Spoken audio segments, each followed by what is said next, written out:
20 ఏళ్ల తర్వాత ఒక ముఖ్యమంత్రి, రాజుగా రావాల్సిన ముఖ్యమంత్రి, ఒక సీఎం హోదాలో రావాల్సిన ముఖ్యమంత్రి పిల్లిలాగా భయపడుకుంటా పోలీస్ యాంత్రాంగం చుట్టూ వాళ్ళ వెనక భయపడుకుంటూ రావడం జరిగింది. ఎందుకంటే 15,000 నుంచి 20,000 మంది కానిస్టేబుల్ పోలీసు వ్యవస్థను బందోబస్తుగా పెట్టిన తర్వాతనే నీకు భయం, ఉస్మానియా యూనివర్సిటీ విద్యార్థుల ప్రకారం నీకు ఎంత భయం ఉందో స్పష్టంగా తెలంగాణ రాష్ట్రంలో ప్రజలకు అర్థమైపోయింది.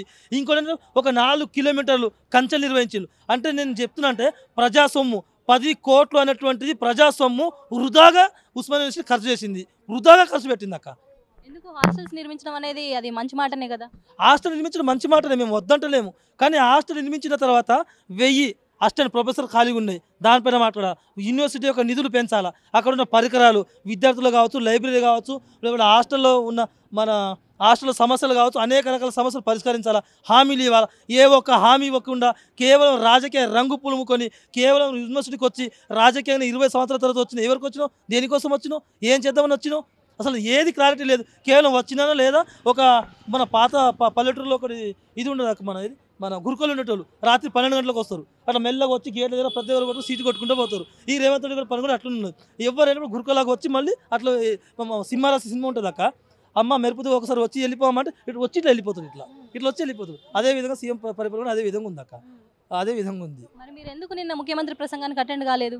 అక్క నాకు 48 గంటల ముందే అక్రమ అరెస్ట్ చేసి ఇప్పటిదాకా నా పైన 5-6 కేసులు బనాయించి ఈ ఏసీపీ గారు ఈ పోలీసు వ్యవస్థనే నా పైన అనేక రకాల అక్రమంగా కేసులు బనాయించి ఉస్మానియా యూనివర్సిటీ నన్ను ఇబ్బంది పెడుతున్నారు. నన్ను 2-3 నెలల నుంచి నేను ఎక్కువ హాస్టళ్ళ కంటే కాలేజీల కంటే పోలీస్ చుట్టూ తిరిగితే ఎక్కువ తిరుగుతున్నా. నేను ఇప్పుడు గుడి కూడా వెళ్ళలేదు, గుడి కంటే ఎక్కువ పోలీస్ చుట్టూ తిరుగుతున్నా. వాళ్ళు నమస్తే పెట్టి వాళ్ళు కూర్చోవడం, ఆ దోమలు దాంట్లో ఇచ్చేయడం, నన్ను బెదిరియడం, భయాందోళనకు గురి చేసి అనేక రకాలుగా ఈ రాష్ట్ర ప్రభుత్వం ఎట్లుందంటే ఘోరంగా. అసలు ఎట్లా అంటే ఒక మన రాజులు ఉంటారు చూడక్క, ఏది మన ఆ రజాకారుల కంటే దారుణంగా ఉంది ఈ రాష్ట్ర ప్రభుత్వం. ఆ రజాకారుల నయం ఈయనకంటే. ప్రజాపాలన కదా రజాకారులు అంటే అలా ప్రజాపాలన ఎక్కడ, వీళ్ళకంటే రాష్ట్ర ముఖ్యమంత్రి కంటే మారడం నయం.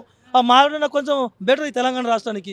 అంతకంటే దిగజారిపోతుంది. నేను ముఖ్యమంత్రి, నేను చాలా వాల్యూ ఇవ్వాలి, ఎందుకంటే మన రాష్ట్ర ముఖ్యమంత్రి కాబట్టి ఆ విధంగా దిగజారిపోయే విధంగా ఆయన పరిపాలన ఉంది.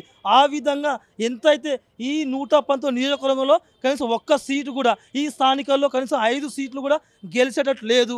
పూర్తిగా ప్రజాపాలన చచ్చిపోయింది, రాక్షస పాలన మాత్రం మొదలైంది, ఇబ్బంది పెట్టే పాలన ఉంది, డబ్బులు వసూలు చేసే పాలన మాత్రం ఉంది. ఆయన చుట్టూ మొత్తం ఉన్నది వసూలు దందాలు మాత్రమే తప్ప ప్రజల కోసం ప్రజాప్రతినిధులు ఎక్కడ కనిపిస్తలేరు, ఎక్కడ లేరు కూడా. ఇది అంతా కనీసం మమ్మల్ని ప్రజలకు డైవర్ట్ చేయడానికి, ఈయన స్వలాభం కోసం 1000 కోట్లు సంపాదించడం కోసం మాత్రమే వచ్చిండు.